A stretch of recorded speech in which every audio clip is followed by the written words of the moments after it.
So now what we're going to discuss is this. We're going to discuss, we've already talked about when not to use a close-up, when to use a full body. Let's say something's going on, you're walking, you're moving, full body might be a little better. Now what we're going to demonstrate is when to use a close-up. And this is just some basic stuff here. But what I have, I'm framing, and you can see this. My dad will be talking to a tree. You wonder how I grew up and was normal? I don't know either, but we'll go with it. Okay? If he's in your classroom right now... Anyway. So, let's say... Alright, go ahead and start. Pretend like you're talking to a tree. Yeah, okay. If I have a full body shot right here, that's a lot of distance, right? And he's, you know, posturing and doing whatever. Now, what I'm going to do is I'm going to come up to a close-up. And I'm actually... Now, here's our trick. With the iPad, you know, you can flip it and do whatever. I'm going to flip it, get a bit wider shot.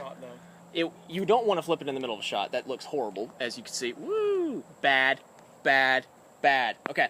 All right, so we've talked so far about when to use when not to use a close-up, when to use a full body.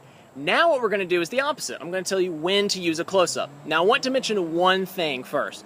With the iPads, and you'll notice, looking at when you're holding it, if you're recording, or when you're about to record, you've got in the camera program, if you hold it straight up, the record button is on the right side. If you flip it and you're recording, it won't flip.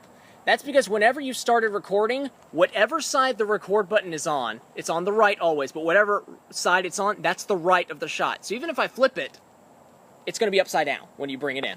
So I'm going to stop, I'm going to flip it up so I have a wider angle shot, and then I'm going to hit record again. You have to stop and start again every time you want it a different angle. So now I'm going to bring my dad closer to the tree, the metaphorical tree that he's talking to. And a little schizophrenic here, but whatever. Okay, so I'm going to get a close-up right now, and I'm recording it. So he's talking. So I have a close-up, okay? I have a close-up. He's talking, da-da-da-da. Okay, I have him from the waist up, and I have the tree kind of in. Now, it's tricky on the iPad. You don't have a zoom function you can't adjust, so sometimes you may have to step back, and maybe this is a little bit better of a frame, okay?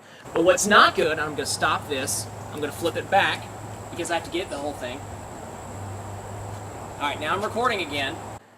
This looks worse, because I have the full body, but you'll notice that there's a lot of empty space. Nothing's going on in the bottom of the shot, nothing's going on the left, the right, or the top of the shot, it's just the middle.